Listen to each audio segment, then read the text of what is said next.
नमस्कार, स्वागत है आपका आपके अपने चैनल उज्जवल जीके में और मैं हूं सीमा शर्मा। आज हम रीट एसएसटी लेवल सेकंड का एक नया टॉपिक है बैंकिंग, इसको लेकर आई हैं आपके सामने। महत्वपूर्ण प्रश्नों की संख्या 84 रहने वाली है। देखिए 180 के लगभग जो है हम रीट एसएसटी की वीडियोस जो हैं पहले बना चुके हैं।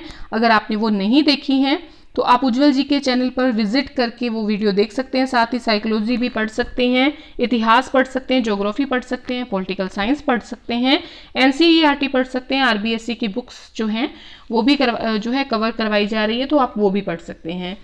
देखिए आज जो हमारा टॉपिक रहने वाला है बैंकिंग, तो इसमें एक नाम बार बार आपके सामने आएगा जो है साख। तो कई व्यक्ति तो जानते हैं साख क्या होता है। साख जो होता है वो पूंजी एक तरह से उधार देना कहलाता है। ठीक है, देखिए बैंक जो होता है वो मुद्रा और साख का व्यवसाय करने वाली संस्था है। ठीक है, मुद्रा का और साख यानी कि पूंजी को उधार देने का काम जो करती है वो कौन करती है? बैंकिंग जो संस्था है वो करती है। बैंक क्या करता है? जिस मुद्रा का निर्माण करता है उसे बैंक मुद्रा या साख कहते हैं। तो दो मतलब हो गए। साख का मतलब पूंजी उधार देना, आप सिंपल वे में कह सकते हैं, या जिस मुद्रा का निर्माण बैंक करती है उसे बैंक क्या कहता है? मुद्रा कह देता है या साख कह देता है। ठीक है, देखिए अगर हम बात करें इसकी बैंक की, बैंकिंग क्या होती है, तो देखिए बैंकिंग का जो मतलब है वो होता है कि जनता से मुद्रा की ऐसी जो जमाएं हैं उनको उधार देना या फिर विनिमय के उद्देश्य के लिए स्वीकार करना होता है। ठीक है, हमने स्वीकार कर ली, लेकिन जब बैंक उसको वापस मांगेगा तो हमें उसको वापस करना होगा। ठीक है, और जो ये मुद्रा होती है ये चेक के रूप में, ड्राफ्ट के रूप में या अन्य किसी प्रकार से निकाली जा सकती है। तो चलिए जल्दी से पढ़ना शुरू करते हैं। हमारा आज का टॉपिक बैंकिंग। अगर आपने बैंकिंग की और वीडियोस भी देखी हैं तो प्लीज़ इसे ज़रूर देखें, क्योंकि आपको इस वीडियो से बहुत फ़ायदा होने वाला है, क्योंकि इसमें आपको इससे बाहर आपका एक प्रश्न भी नहीं जाएगा। अगर आप रीट का पेपर दे रहे हैं तो इस वीडियो को देखना आपका ज़रूर बनता है। अगर आपका बैंकिंग टॉपिक से एक भी प्रश्न आता है तो वो इससे बाहर नहीं जाएगा। चलिए पढ़ना शुरू करते हैं। पहला प्रश्न, भारत में पहला आधुनिक बैंक स्थापित किया गया। तो देखिए भारत में जो पहला बैंक स्थापित किया गया था, आधुनिक बैंक, वो मद्रास में स्थापित किया गया था। अगर हम बात करें कब स्थापित किया गया था तो 1688 ईस्वी में स्थापित किया गया था। अगला प्रश्न है, इंपीरियल बैंक ऑफ इंडिया की स्थापना की गई। देखिए इंपीरियल बैंक ऑफ इंडिया की स्थापना जो है ये हमारे लिए काफी महत्वपूर्ण है, क्योंकि इसके बारे में आगे और जो तथ्य हैं वो मैं आपको बताने वाली हूँ। देखिए 1921 में इसकी स्थापना की गई थी। ठीक है, आगे ध्यान रखिएगा, ये जो इंपीरियल बैंक है यही जो हमारा स्टेट बैंक ऑफ इंडिया है, वही ये वाला बैंक जो है बाद में 1955 के बाद ये बन जाता है। कौन सा bank? East bank of India, sorry state Bank of India. चलिए अगला देखते हैं प्रश्न। 1 जुलाई सन 1955 में अखिल भारतीय ग्रामीण साख सर्वेक्षण समिति की सिफारिश पर इंपीरियल बैंक ऑफ इंडिया का राष्ट्रीयकरण कर किसकी स्थापना की गई? तो ये स्थापना की गई थी स्टेट बैंक ऑफ इंडिया की। कब की गई? 1 जुलाई 1955 में। ठीक है, किसका राष्ट्रीयकरण किया गया? इंपीरियल बैंक ऑफ इंडिया का। और किस समिति की सिफारिश थी? तो अखिल भारतीय ग्रामीण साख सर्वेक्षण समिति की सिफारिश पर। बैंक शब्द की उत्पत्ति हुई है, बैंक शब्द की जो उत्पत्ति हुई है वो बैंकों से हुई है। देखिए अगर हम इस शब्द की बात करें बैंकों की, तो ये इटालियन भाषा का शब्द है। किस भाषा का शब्द है? इटालियन भाषा का शब्द है। देखिए बैंकों का अर्थ वहां की भाषा में, इटालियन भाषा में क्या था? बेंच से मतलब था। ठीक है, ये जो बैंकों है इसका अर्थ क्या था? बेंच से मतलब था। पहले यहूदी लोग क्या करते थे? बेंचों पर बैठकर जो पैसे का लेन देन होता था उसका काम करते थे, इसीलिए बैंकों से बैंक शब्द की उत्पत्ति हुई। बैंकों के कितने प्रकार हैं? देखिए बैंकों की बात करें तो बैंकों के 4 प्रकार हैं मुख्य रूप से। एक होता है वाणिज्यिक बैंक, एक होता है सहकारी बैंक, एक होता है विशिष्ट बैंक और एक होता है केंद्रीय बैंक। केंद्रीय बैंक जो है पूरे राष्ट्र का मतलब एक बैंक होता है। वाणिज्यिक बैंक की बात करें तो इसको कमर्शियल बैंक आप कह सकते हैं, व्यापारिक बैंक आप कह सकते हैं। ठीक है, इस प्रकार से ये जो है 4 प्रकार होते हैं इसके बैंक के। ठीक है, सहकारी बैंक की बात करें तो देखिए राज्य सहकारी समितियां अधिनियम के प्रावधान से ये जो है बैंक ये स्थापित किए गए थे, क्योंकि ये क्या करते हैं, सस्ती दर पर ऋण जो है उपलब्ध करवाते हैं और खास तौर पे जो ग्रामीण क्षेत्र है, कृषि वित्तीयन है, उसका मुख्य स्रोत है सहकारी बैंक। ठीक है। और विशिष्ट बैंक की बात करें तो देखिए विशिष्ट बैंक वो होते हैं जैसे कि आईडीबीआई बैंक है, ठीक है, आपका आईआरसीआई जो बैंक है, भारतीय औद्योगिक पुनर्निर्माण बैंक हो गया, सिडबी बैंक हो गया, ठीक है, नाबार्ड हो गया, एक्सिम बैंक हो गया, भूमि विकास बैंक हो गया। ये सारे किस प्रकार के बैंक होते हैं, विशिष्ट बैंक होते हैं, जो कि जो बड़े बड़े जो आपके कह लीजिए औद्योगिक घराने हैं उनको क्या करते हैं, ऋण देते हैं। ठीक है। आगे है केंद्रीय बैंक, आपको मैंने बता ही दिया, जो क्या करता है, किसी भी देश का जो केंद्रीय बैंक होता है उस देश के जितने भी वाणिज्यिक बैंक होते हैं उनकी गतिविधियों का नियंत्रण करता है, नियमन करता है, पर्यवेक्षण करता है। ज्यादा डिटेल में नहीं जाएंगे, आगे चले। वाणिज्यिक बैंक पर नियंत्रण रहता है। देखिए वाणिज्यिक बैंक यानी कि जो व्यापारिक बैंक होते हैं इन पर जो नियंत्रण रखता है वो रखता है भारतीय रिजर्व बैंक। ठीक है। जो केंद्रीय बैंक है उसी को आप जो है भारतीय रिजर्व बैंक भी कह सकते हैं।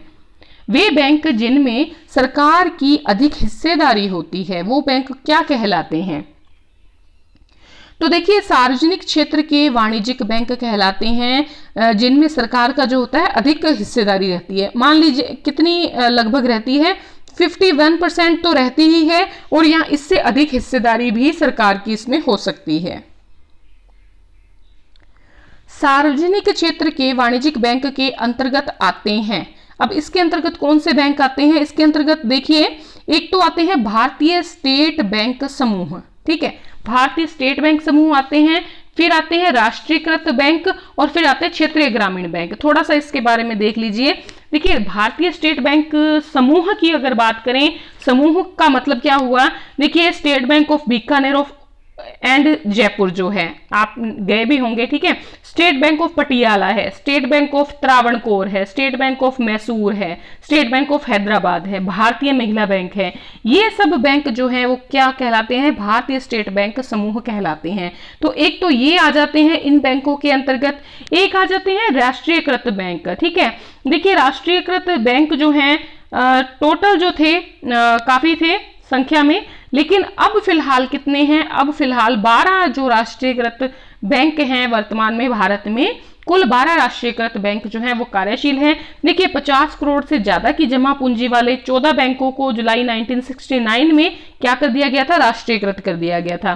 साथ ही 200 करोड़ से ज्यादा की जो जमा पूंजी वाले 6 बैंक थे उनको 1980 में राष्ट्रीयकृत किया गया था। तो ये हो गए राष्ट्रीयकृत जो बैंक।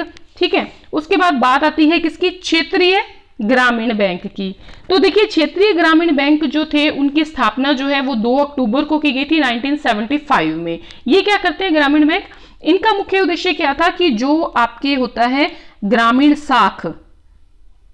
शाख का निर्माण करना या विस्तार करना आप कह लीजिए, ये इनका मुख्य जो है काम था। जैसे कि जो छोटे किसान हैं, छोटे किसान जो श्रमिक हैं, मजदूर हैं, कारीगर हैं, छोटे छोटे लघु उद्यमी हैं, तो उनके लिए इस क्षेत्रीय ग्रामीण बैंक की क्या की गई थी, स्थापना की गई थी। चलिए अगला प्रश्न देखते हैं। बैंक केवल मुद्रा व्यापारी ही नहीं है बल्कि एक महत्वपूर्ण अर्थ में मुद्रा निर्माण जो है निर्माता भी होते हैं। तो ये कथन किसका है, तो ये कथन है सेयर्स का। ठीक है, बैंक केवल मुद्रा व्यापारी ही नहीं होते बल्कि एक महत्वपूर्ण अर्थ में मुद्रा के निर्माता भी होते हैं, ये अर्थ ये कहना है सेयर्स का। भारत में वाणिज्यिक बैंकों से तात्पर्य उन बैंकों से है, वाणिज्यिक बैंकों से अर्थ भारत में किस बैंकों से है, जिनका भारतीय बैंकिंग जो नियमन अधिनियम 1949 के अंतर्गत गठन हुआ था वो क्या कहलाते हैं, भारत में वाणिज्यिक बैंक कहलाते हैं। सीधी सी बात है, 1949 में इनका क्या हुआ था, गठन किया गया था।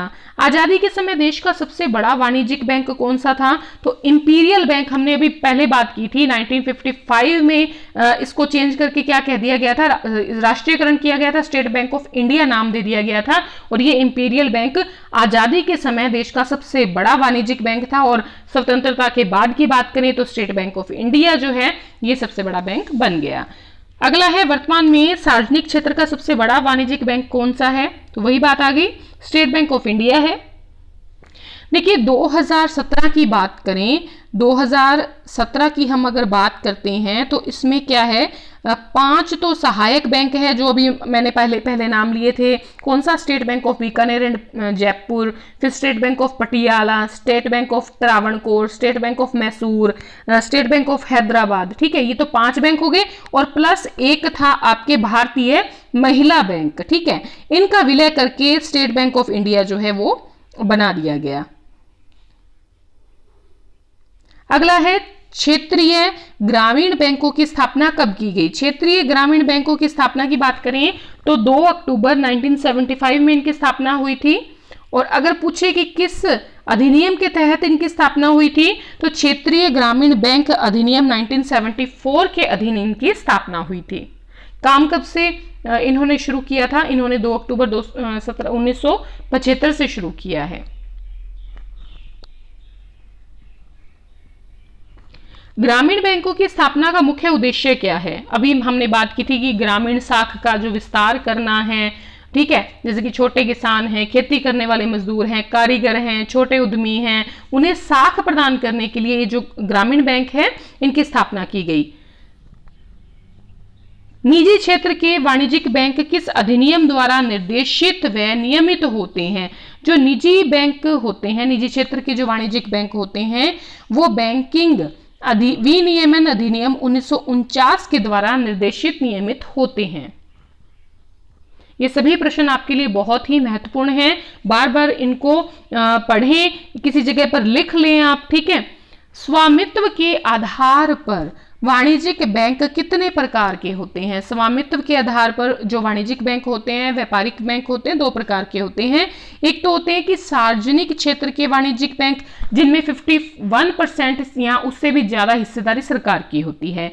निजी क्षेत्र के जो वाणिज्यिक बैंक होते हैं, ये भारतीय कंपनी अधिनियम के तहत सन 1949 में स्थापित किए गए थे। ठीक है, निजी क्षेत्र के जो वाणिज्यिक बैंक है 1949 में स्थापित किए गए थे भारतीय कंपनी अधिनियम के तहत। वैधानिकता के आधार पर वाणिज्यिक बैंक कितने प्रकार के होते हैं। देखिए वैधानिकता की बात करें तो उसके आधार पर जो वाणिज्यिक बैंक होते हैं वो 2 प्रकार के होते हैं। एक तो होते हैं अनुसूचित बैंक, यानी कि शेड्यूल्ड बैंक आप इनको कह सकते हैं। एक होते हैं नॉन शेड्यूल्ड कमर्शियल बैंक, जिनको आप गैर अनुसूचित वाणिज्यिक बैंक कह सकते हैं। देखिए अनुसूचित बैंक जो होता है, इस बैंक में कम से कम 5 लाख रुपए तक की रिजर्व राशि जो है वो रहनी चाहिए। ठीक है, कौन से बैंकों में, अनुसूचित बैंक में। और जो गैर अनुसूचित वाणिज्यिक बैंक है, इन बैंकों को अपनी कुल जमाओं का, जितनी इनके पास जमा राशि हो जाती है, उन कुल जमाओं का एक निश्चित प्रतिशत भाग जो है, जो आपका रिजर्व बैंक है, भारतीय रिजर्व बैंक, उसके पास नकद रूप में क्या करना पड़ता है, रखना पड़ता है। किसको, गैर अनुसूचित जो वाणिज्यिक बैंक होते हैं उनको। अगला प्रश्न है, ऐसे वाणिज्यिक बैंक जिन्हें रिजर्व बैंक ऑफ इंडिया अधिनियम 1934 की दूसरी सूची में शामिल किया गया, वो कौन से बैंक थे। देखिए बार बार इसको आप देखें वीडियो को, या बार बार इन प्रश्नों को पढ़ें, तो क्या होगा, आपको ये प्रश्न बिल्कुल याद हो जाएंगे। ठीक है, अभी आपको थोड़ा मुश्किल लग रहे होंगे।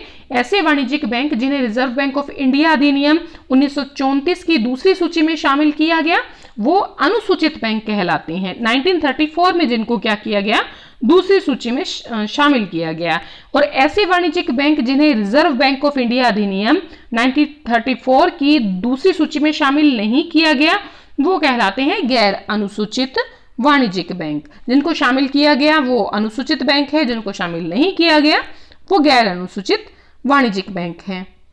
अगला प्रश्न है, भारत में ग्रामीण ऋण या कृषि वित्तीयन का प्रमुख स्रोत हैं। भारत में ग्रामीण ऋण या कृषि जो वित्तीयन का मुख्य स्रोत हैं वो हैं कॉर्पोरेशन, जो आपके बैंक हैं, सहकारी बैंक हैं। ठीक है, ये परस्पर क्या होते हैं, सहयोग और समानता, सामूहिक हित की वृद्धि के लिए बैंकिंग का जो बिजनेस होता है, व्यवसाय होता है, उसको करते हैं। अगला प्रश्न है, प्राथमिक सहकारी बैंक के प्रकार बताएं। तो देखिए प्राथमिक सहकारी बैंक के 2 प्रकार होते हैं। एक तो होता है भाई केंद्रीय सहकारी बैंक, ठीक है, और दूसरा होता है राज्य सहकारी बैंक। जो प्राथमिक सहकारी बैंकों का संघ जो होता है, प्राथमिक जो सहकारी बैंकों का जो संघ होता है वो क्या कहलाता है? वो कहलाता है केंद्रीय सहकारी बैंक। इन बैंकों का जो संघ होता है वो क्या कहलाता है? केंद्रीय सहकारी बैंक कहलाता है। केंद्रीय सहकारी बैंक की स्थापना कब की गई? तो केंद्रीय सहकारी बैंक की स्थापना सन 1912 में की गई। केंद्रीय सहकारी बैंक का दूसरा नाम क्या है? केंद्रीय सहकारी बैंक का दूसरा नाम जो होता है वो है जिला सहकारी बैंक। तो क्योंकि देखिए ये जिला स्तर पर काम करती है। राज्य सहकारी बैंक का अन्य नाम क्या है? इसका अन्य नाम है राज्य सहकारी बैंक का शीर्ष बैंक। आपको शीर्ष बैंक याद नहीं होगा, लेकिन अपेक्स बैंक आपने सुना होगा, अपेक्स बैंक, तो वो ही है शीर्ष बैंक। भारतीय औद्योगिक वित्त निगम। अच्छा, एक चीज और शीर्ष बैंक के बारे में, जो राज्य सहकारी बैंक होते हैं, देखिए केंद्रीय सहकारी बैंकों का जो संघ होता है वो क्या कहलाता है? राज्य सहकारी बैंक। देखिए ध्यान से देखिए एक चीज कि जो प्राथमिक सहकारी बैंक का संघ होता है वो क्या कहलाता है? केंद्रीय सहकारी बैंक, ठीक है। और जो केंद्रीय सहकारी बैंकों का जो क्या होता है? संघ होता है, वो क्या कहलाता है? वो कहलाता है राज्य सहकारी बैंक। अगला प्रश्न है, भारतीय औद्योगिक वित्त निगम IFCI की स्थापना की गई। अब ये कौन से बैंक आ जाते हैं? ये आ जाते हैं विशिष्ट बैंक, ठीक है। इस निगम की IFCI की जो स्थापना है वो कब की गई? तो ये की गई थी 1948 में। देखिए देश का पहला विकास वित्तीय संस्थान कौन सा था? IFCI। याद रखिएगा, देश का जो पहला विकास वित्तीय संस्थान था वो था भारतीय औद्योगिक वित्त निगम। IFCI का उद्देश्य क्या है? इसका उद्देश्य है भारतीय औद्योगिक वित्त निगम का कि जो देश के औद्योगिक प्रतिष्ठान हैं बड़े बड़े, उनको मध्यकालीन और जो दीर्घकालीन है वो साख उपलब्ध करवाना, यानी कि ऋण उपलब्ध करवाना। आप पूंजी उधार दे रहे हैं बड़े बड़े औद्योगिक घरानों को, जैसे कि टाटा है, आपके बजाज है, रिलायंस है, उनको क्या देना? एक तरह का मध्यकालीन या दीर्घकालीन साख उपलब्ध कराना बड़े बड़े औद्योगिक प्रतिष्ठानों को। भारतीय औद्योगिक विकास बैंक की स्थापना कब की गई? अगर हम भारतीय औद्योगिक विकास बैंक की बात करते हैं, अब ये कौन सा बैंक आ गया? IDBI बैंक का आपने नाम सुना होगा। IDBI बैंक जो है इसकी स्थापना 1964 में की गई, भारतीय औद्योगिक विकास बैंक। कौन सा बैंक सावधि साख का प्रमुख स्रोत है? कौन सा बैंक भाई सावधि बैंक सावधि साख का प्रमुख स्रोत है? IDIB bank. देखिए देश में तीव्र औद्योगिकरण करना इस IDBI बैंक का मुख्य काम है। जल्दी से जल्दी देश में क्या हो? औद्योगिक जो तकनीकी है, औद्योगिकरण है, वो आए। भारतीय औद्योगिक पुनर्निर्माण निगम की स्थापना कब की गई? देखिए भारतीय औद्योगिक पुनर्निर्माण निगम, अब ये कौन सा है?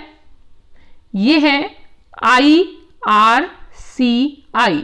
IRCI की स्थापना जो है 1971 में की गई।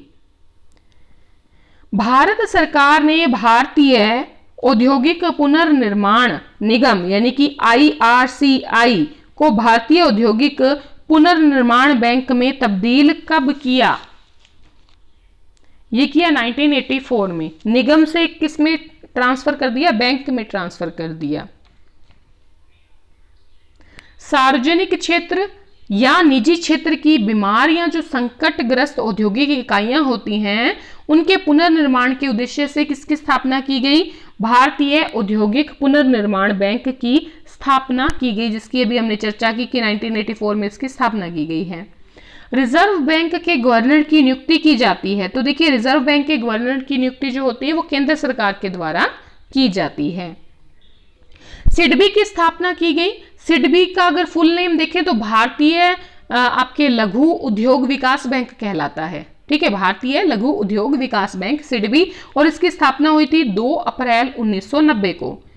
सिडबी का प्रधान कार्यालय स्थित है? अगर हम सिडबी के प्रधान कार्यालय की बात करें तो लखनऊ में स्थित है।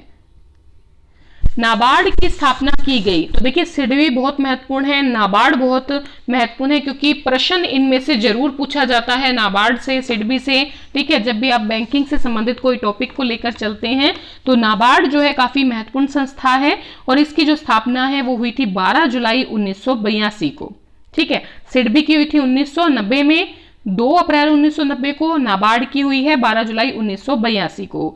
अगर हम नाबार्ड का पूरा नाम देखें तो नाबार्ड का पूरा नाम है राष्ट्रीय कृषि एवं ग्रामीण विकास बैंक, ठीक है। राष्ट्रीय कृषि एवं ग्रामीण बैंक विकास बैंक है नाबार्ड का पूरा नाम। अगला है स्थायी जमा खाता, यानी कि फिक्स्ड डिपॉजिट अकाउंट एक निश्चित अवधि के लिए जमा की जाती है, जो होती है भाई कितने टाइम के लिए जमा की जाती है, तो 3 महीने से लेकर 5 साल तक की हो सकती है स्थायी जमा जो खाता होता है, यानी कि फिक्स डिपॉजिट जो अकाउंट होता है उसमें रकम जो होती है वो 3 महीने से लेकर 5 महीने तक जमा की जा सकती है।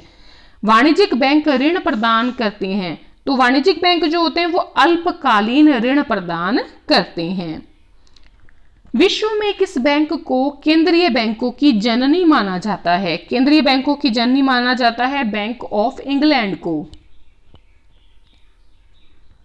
बैंकों की साख सृजन क्षमता किस पर निर्भर है? देखिए साख जमा, नकद जमा, अधिविकर्ष सुविधाएं, अधिविकर्ष सुविधाएं यानी कि ओवरड्राफ्ट, ठीक है, इन तीनों पर निर्भर होती है बैंक की साख सृजन क्षमता। भाई साख जमा कितना है, कितनी नकद जमा है, कितनी ओवरड्राफ्ट हमारे पास सुविधाएं हैं, तो उन सारी चीजों के ऊपर ही बैंकों की जो साख सृजन क्षमता होती है, कितने साख का निर्माण करना है, वो निर्भर रहती है। व्यापारिक जो बैंक होते हैं कौन से खातों द्वारा जमाएं प्राप्त करते हैं? देखिए व्यापारिक बैंक जो है स्थायी जमा खाता, चालू खाता और बचत खाता, इनके द्वारा जमाएं जो होती हैं वो प्राप्त करते हैं। लघु उद्योगों को राज्य औद्योगिक वित्त निगमों द्वारा एवं व्यापारिक बैंकों के माध्यम से ऋण सहायता प्रदान करता है। कौन प्रदान करता है? तो लघु जो उद्योग होते हैं उनको सिडबी जो है वो ऋण प्रदान करता है। और किनके माध्यम से? राज्य औद्योगिक वित्त निगमों द्वारा और व्यापारिक बैंकों के द्वारा। बैंक साख सृजन किस आधार पर करते हैं? बैंक साख सृजन का आधार जो होता है वो नकद जमाओं का आधार होता है, जितनी नकद जमा होती है उसके आधार पर सृजन होता है। देश में बैंकिंग व्यवस्था का संरक्षक है, तो देश में बैंकिंग व्यवस्था का जो संरक्षक है वो है केंद्रीय बैंक। केंद्रीय बैंक का मुख्य रूप से होते हैं कि देश की जो मुद्रा पूर्ति की मात्रा होती है और जो गुण होते हैं उनका नियंत्रण करता है। बैंकों द्वारा जनता से धन किस प्रकार प्राप्त किया जाता है? या तो अपने शेयर बेचकर या फिर जनता से जमा को स्वीकार करके। देश में कृषि एवं ग्रामीण साख की आवश्यकता को पूरा करने के लिए रिजर्व बैंक की एक इकाई के रूप में स्थापना की गई। देश में कृषि एवं ग्रामीण साख की आवश्यकता को पूरा करने के लिए किसकी जो है रिजर्व बैंक की कौन सी इकाई की स्थापना की गई? तो राष्ट्रीय कृषि एवं ग्रामीण विकास बैंक की स्थापना की गई, यानी कि नाबार्ड की स्थापना की गई, नाबार्ड की, ठीक है। किस बैंक के द्वारा किसानों को दीर्घकालीन वित्तीय सहायता प्रदान की जाती है? तो भूमि विकास बैंक जो होता है वो दीर्घकालीन वित्तीय सहायता जो है प्रदान करता है किसानों को। Exim bank, EXIM, Exim bank का पूरा जो रूप है वो क्या है? वो है भारतीय निर्यात आयात बैंक। देखिए निर्यातकों और आयातकों को वित्तीय सहायता उपलब्ध करवाना एक्सिम बैंक का काम होता है। अगला है जनता में बैंकिंग आदत जितनी प्रबल होगी उतना ही साख निर्माण की प्रवृत्ति होगी। क्या ये दोनों चीजें जो है संबंधित है या नहीं संबंधित? तो दोनों असंबंधित है। ये जरूरी नहीं है कि जनता में अगर बैंकिंग आदत प्रबल है तो साख निर्माण की प्रवृत्ति होगी ही होगी, ठीक है। वो तो ये देखा जाएगा कि साख निर्माण की आवश्यकता है या नहीं, तभी साख निर्माण की प्रवृत्ति होगी। अगला है राज्य भूमि विकास बैंक, राज्य सहकारी बैंक, ये प्रश्न बहुत इंपॉर्टेंट है। राज्य भूमि विकास बैंक, राज्य सहकारी बैंक, अनुसूचित वाणिज्यिक बैंक, क्षेत्रीय ग्रामीण बैंक आदि को रीफाइनेंस सुविधाएं कौन प्रदान करता है? तो करता है नाबार्ड। ठीक है, नाबार्ड जो है राष्ट्रीय कृषि और ग्रामीण विकास बैंक है, जो इन सारे बैंकों को रीफाइनेंस की जो है सुविधा प्रदान करता है। एक्सिम बैंक की स्थापना की गई, किसके द्वारा की गई, कब की गई? 1 जनवरी 1982 को एक्सिम बैंक की स्थापना की गई। राज्य वित्तीय निगम, ये सारे जो बैंक हैं जिनकी हम बात कर रहे हैं, ये सारे विशिष्ट बैंकों की श्रेणी में आते हैं। राज्य वित्तीय निगम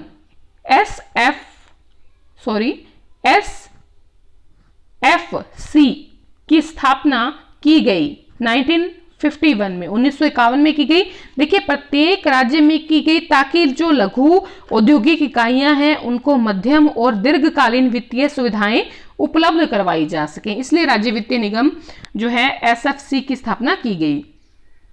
भूमि बंधक बैंक का दूसरा नाम क्या है? भूमि बंधक बैंक का दूसरा नाम है भूमि विकास बैंक। बैंकों के प्राथमिक कार्य कौन से होते हैं? जमा स्वीकार करना, ऋण देना, विदेशी विनिमय का क्रय विक्रय करना, साख निर्माण का काम करना, ये बैंकों के प्राथमिक कार्य होते हैं। किस कमीशन ने भारत के केंद्रीय बैंक के लिए भारतीय रिजर्व बैंक नाम की सिफारिश की? तो 1926 में हिल्टन यंग कमीशन ने भारत के जो केंद्रीय बैंक थे उसके लिए भारतीय रिजर्व बैंक नाम की सिफारिश की। भारतीय रिजर्व बैंक ऑफ इंडिया की स्थापना कब और किस अधिनियम के तहत की गई? 1 अप्रैल 1935 को भारतीय रिजर्व बैंक अधिनियम 1934 के तहत भारतीय रिजर्व बैंक ऑफ इंडिया की स्थापना की गई। रिजर्व बैंक का मुख्यालय, तो रिजर्व बैंक का जो मुख्यालय है वो कहां पर है? मुंबई में है।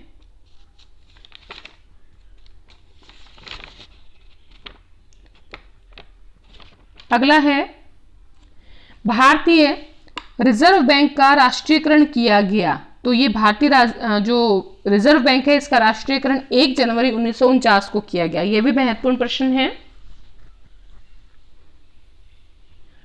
केंद्रीय बैंक वह बैंक है जो साख का नियंत्रण करता है। ये कथन किसका है? ये कथन है W.A. शाह का। जब नकद कोषानुपात बढ़ता है तो साख गुणांक क्या होगा? जब नकद कोष अनुपात बढ़ता है बैंक में तो साख गुणांक जो होता है वो कम होगा। केंद्रीय बैंक के प्रमुख कार्य बताएं। नोट निर्गमन का कार्य होता है, सरकार का बैंक एजेंट और सलाहकार होता है केंद्रीय बैंक, साथ ही जो विदेशी विनिमय कोष होते हैं कोषों का संरक्षक होता है, और व्यापारिक बैंक के लिए अंतिम ऋणदाता होता है। अगर व्यापारिक बैंक के पास पैसा कम पड़ जाता है तो उनको ऋण सुविधा कौन देता है? केंद्रीय बैंक देता है। ठीक है,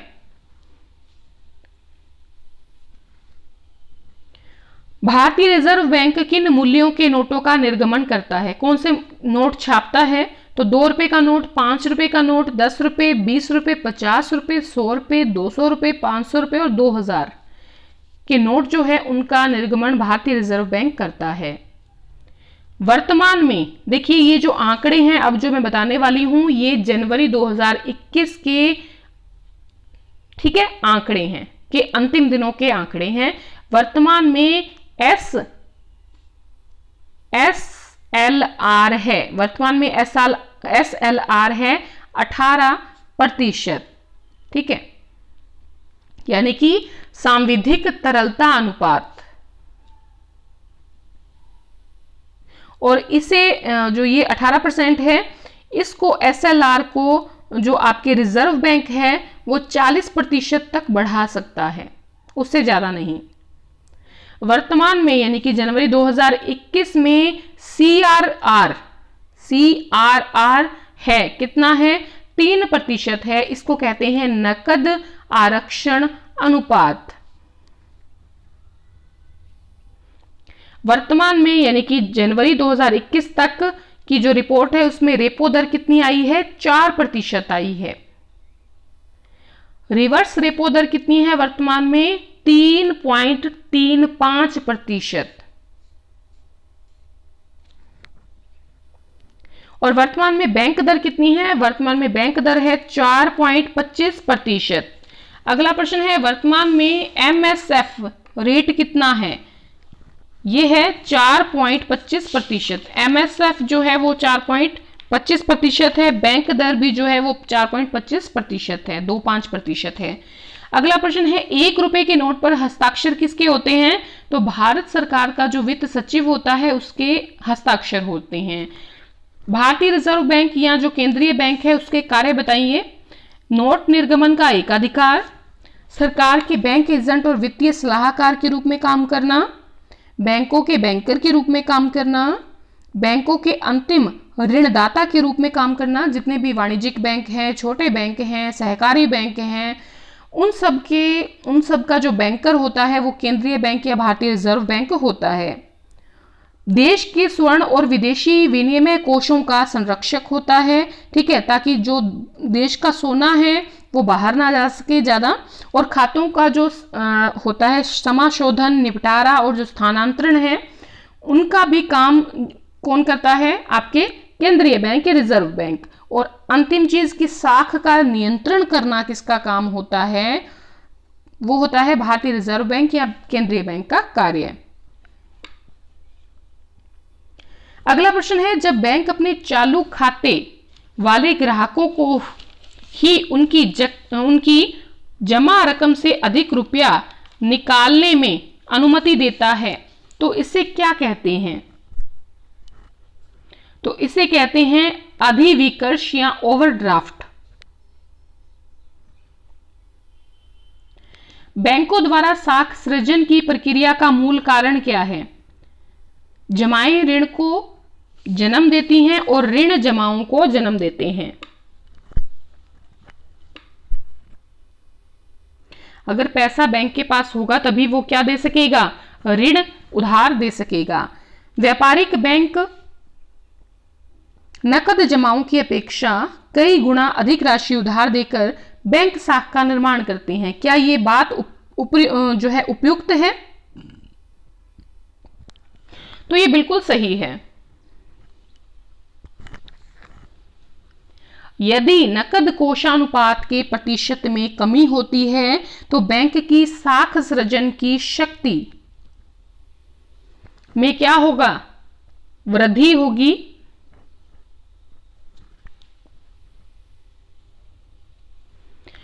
नोट निर्गमन का एकाधिकार केंद्रीय बैंक को ही देने के पीछे प्रमुख कारण क्या है? कि जो मुद्रा प्रणाली है उसमें एकरूपता और साख निर्माण पर नियंत्रण किया जा सके, मुद्रा प्रणाली में लोच और जनता का विश्वास, ठीक है, और राज्य को लाभ और मुद्रा मूल्य में स्थिरता रखना, ये सारे जो हैं वो कारण हैं केंद्रीय बैंक को ही नोट छापने का अधिकार देने के पीछे। अगला प्रश्न है, वर्तमान में रिजर्व बैंक द्वारा नोट निर्गमन का आधार है, क्या है? वर्तमान में रिजर्व बैंक द्वारा नोट निर्गमन का आधार क्या है? न्यूनतम कोष प्रणाली।